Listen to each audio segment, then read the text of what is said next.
Welcome to the deep dive. We're jumping straight into some pretty striking material today. Mhm. It's excerpts from a recent Last Week Tonight with John Oliver episode. Right. And our mission really is to unpack the key insights. The source touches on two areas that seem quite different, but, well, they impact potentially millions of people. Exactly. And we'll be looking closely at the specifics, the examples, the data that the source presents to understand the patterns and what's really going on behind these issues. Yeah, pulling out what's important. Mm-hmm. So let's dive in.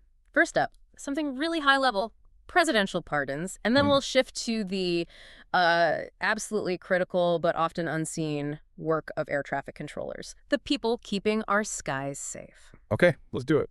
All right, so this first big area the source explores, recent presidential pardons. Yeah, and what the source seems to be suggesting is a pretty clear trend, using several specific cases to, illustrate the point. Okay, let's walk through some of those examples the source brings up. It mentions former Sheriff Scott Jenkins, convicted of federal bribery, fraud. Right. Accepting cash for badges, basically. Yeah, and the source notes a rural Virginia jury took, what, just 2 hours to convict him? 2 hours. Mm-hmm. And it adds that some of these exchanges at the cash handovers were allegedly caught on video.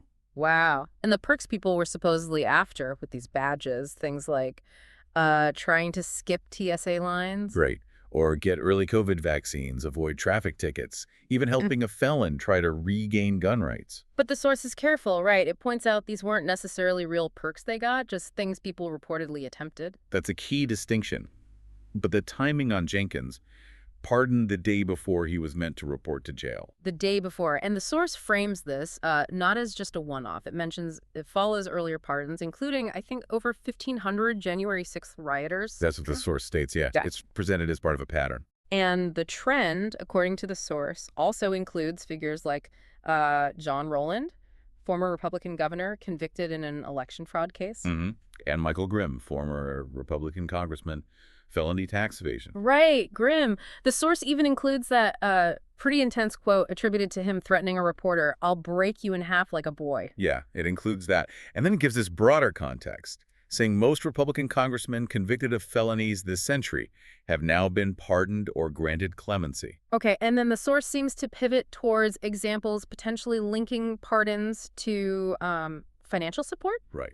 It brings up Paul Walsac, a nursing home executive. Convicted after allegedly withholding, what was it, over $10 million from staff paychecks? $10 million, yeah. Right. And the source says he reportedly used that money for things like a $2 million yacht. A yacht, okay.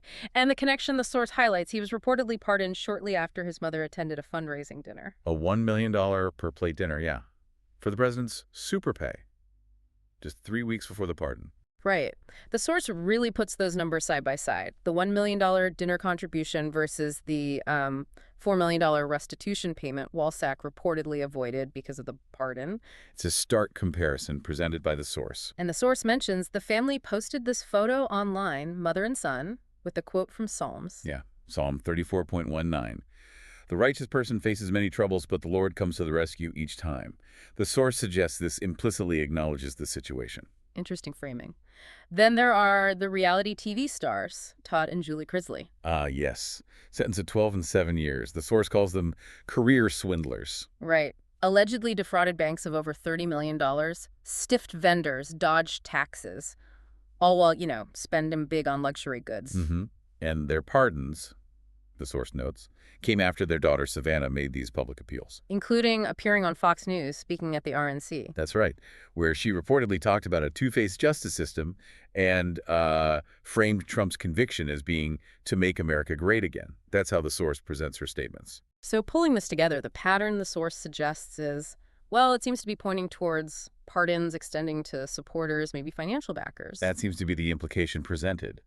The source uses that "no major left behind" tweet it mentions as a kind of frame for this trend. Which is fascinating because, the traditional purpose of pardons, as the source points out, is supposed to be about correcting gross miscarriages of justice. Or, yes, sparing the Thanksgiving turkey. Yeah. Can't forget that one. Oh, right. But seriously, the source really brings this back to you, the listener.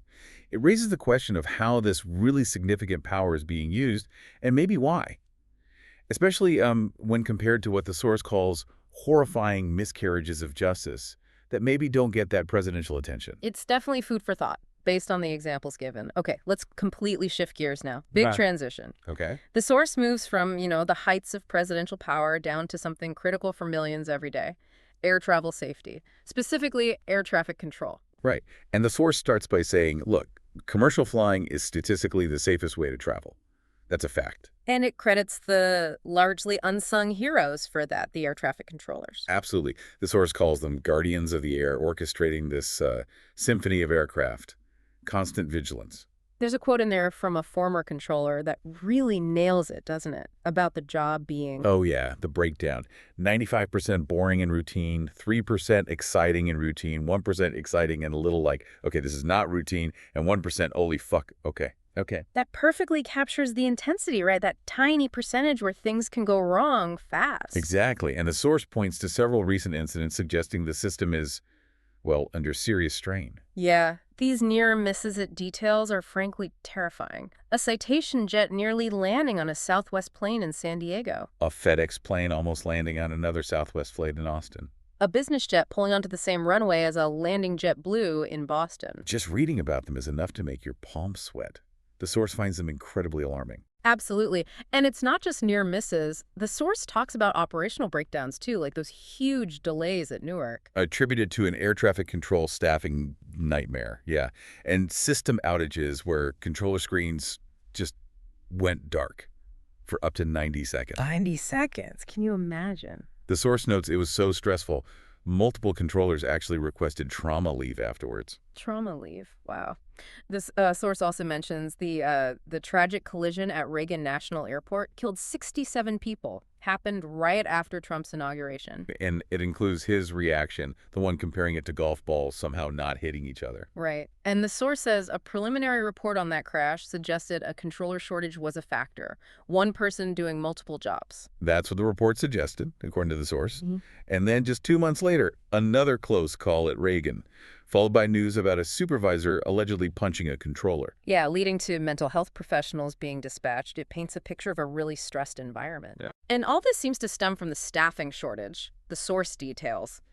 Ideally, over 14,000 controllers. But currently under 11,000 certified professional controllers. That's a big gap. And it gets worse. The source says 99% of U.S. facilities are operating below their recommended staffing levels. 99%. That's almost everywhere. And controllers are reporting mandatory overtime, 6-day weeks, 10-hour days. It sounds grueling. The source even mentions internal FAA documents, FAA being the Federal Aviation Administration. These documents detail fatigue, people sleeping on the job. And anonymous reports directly linking fatigue to potential mistakes. There's a chilling quote. Yeah, if I had not been fatigued, I may have been able to recognize the aircraft lined up for the incorrect runway sooner, and I pray no one dies due to controller fatigue. Just devastating to read that. So the source asks, how did we get here? How did the system get so strained? It provides some history, right? Briefly touches on the old see and be seen flying days. Right before the 1956 Grand Canyon collision spurred the creation of the FAA and nationwide radar, that crash was a huge turning point. But the source really zeroes in on the impact of Ronald Reagan's actions in the early 80s. The Pantofes strike, when controllers pushed for better staffing and conditions. Reagan fired 11,000 of them and banned them from being rehired. A massive blow. The source says this led to a panic hiring spree then, but also created a huge retirement wave decades later that the FAA just haven't caught up with. And catching up is hard, partly because becoming a controller is incredibly difficult, as the source lays out. Oh yeah, the requirements are intense. Yeah. Under 31 to apply, perfect 20/20 vision. No history of heart issues, blood pressure problems, and then there's the mental health part. No diagnosed psychosis, neurosis, or personality disorder considered a potential hazard. The source has a bit of fun with that last one, suggesting it might rule out quite a few people today. Yeah, probably. Yeah. Then there's the test, the ATSA exam. Air traffic skills assessment. Yeah. Yeah. Tests working memory, multitasking, spatial awareness. Basically, can you juggle planes and math problems without crashing anything? Sounds intense. The source mentions gaming skills are actually seen as a plus now. Quotes a controller linking it to playing Madden. Interesting. If you pass that, then comes the training at the FAA Academy in Oklahoma City. The only one in the country, right? Which limits how many people can be trained at once. Exactly. And they use simulations, but the source points out some early training still uses low-fidelity simulation, like toy planes on a board. Toy planes. Seriously. Seems like it for some basic concepts, but the failure rates throughout this whole process are just staggering. Yeah, the source breaks it down. Less than 10% of applicants even get into training. Then over 30% failed the academy. And another 20% fail the on-the-job facility training later. So the source calculates what, roughly a 5% success rate from applying to actually becoming a certified controller? 5%. The source compares it to Squid Game, but if winning meant you just had to keep doing Squid Game as your job. Oof. That's bleak, but maybe accurate given the stress. And while controllers are usually well paid, get a good pension after 20 years. Reaching that is tough. Mandatory retirement at 56 because of burnout risk, but the source says many leave even earlier. Which brings up that critical point about seeking help. Yeah, Right? the mental health aspect. The source highlights how taking approved antidepressants can mean stepping away from the job, potentially unpaid leaves. You have to be stable on the dose for 6 months, symptom-free, before you can even try to return. Which the source argues creates this huge fear. Fear of losing your job, your pension. So controllers might avoid seeking help they need. That's a really difficult situation. And on top of the staffing and stress, the source reveals the technology and facilities are, well, shockingly outdated. It's kind of mind-blowing. Paper strips, literally strips of paper from the 1950s, are still described as the most essential tool for managing planes in many towers. Paper strips. Yeah. In 2025. And that FAA study finding dozens of systems unsustainable or potentially unsustainable. Yeah, out of 138 systems looked at, Mm-hmm. the union head is quoted as saying they have, and this is a direct quote the source uses, computers, I kid you not, that are based on Windows 95. Windows 95. And the airline trade group head mentioned paper strips and floppy disks to Congress. Floppy disks. It sounds almost unbelievable for such a critical system. Plus, there's a massive maintenance backlog. $5.3 billion for facility components past their service lives. And they have trouble finding spare parts. To the point, the source says they sometimes resort to buying parts on eBay, which feels problematic for safety equipment. Understatement of the year. And the facilities themselves. Decades-old towers, broken elevators forcing stair climbs. Controllers being harassed by bees and biting flies, according to the source. And that radar system cooled by a rotary fan. Yeah, the source mentions a government report even included a picture of this fan setup, just highlights how old some of this stuff is. And what's really frustrating, the source points out, is that Congress knew about this stuff. They pledged to fix it way back in 2007 with the next-gen system. Supposed to be done by 2025. But not only did that not happen. The FAA's budget for new tech has actually shrunk since then, according to a recent report cited by the source. How does that even happen? Well, the source explains a key issue. The FAA budget for facilities and equipment is discretionary spending, not mandatory. Huh. So it gets caught up in budget fights and government shutdowns. Exactly. The source mentions the academy closing during sequestration in 2013 and again in late 2018 during the shutdown over border wall funding. It just stops the progress.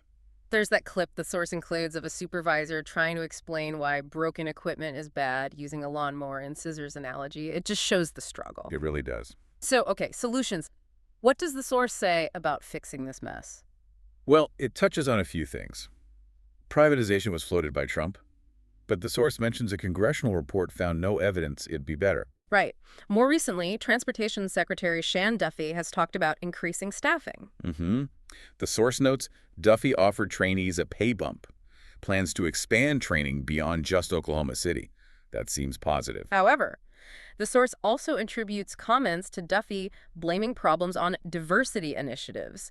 Quotes him tweeting something like, "We need the best and the brightest, not buzzword, DEI hires." Yes, DEI, meaning diversity, equity, and inclusion.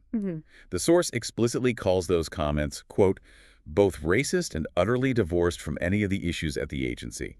We're just reporting what the source presented there. Understood. Duffy also unveiled some kind of new upgrade plan within 3 years. Yeah, but the source points out it currently lacks specifics. No detailed spending plan, no clear milestones yet, so sort of TBD on that one. Okay, so pulling this whole section together. The source basically highlights that, look, everyone seems to agree there's a problem, Republicans, Democrats, but fixing it needs serious long-term money. Makes sense. And the source suggests one potential structural fix.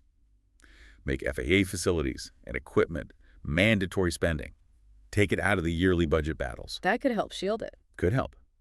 But ultimately, the source concludes it comes down to ramping up hiring and really valuing the people doing this incredibly stressful, vital job. Wow. Okay. This deep dive really covered some ground, didn't it? It really did. Quite a contrast. Yeah, from the potential breakdown of norms at the very top with pardons, according to the source, to the immense strain on this critical infrastructure, air traffic control, that we all just kind of rely on every day without thinking about it.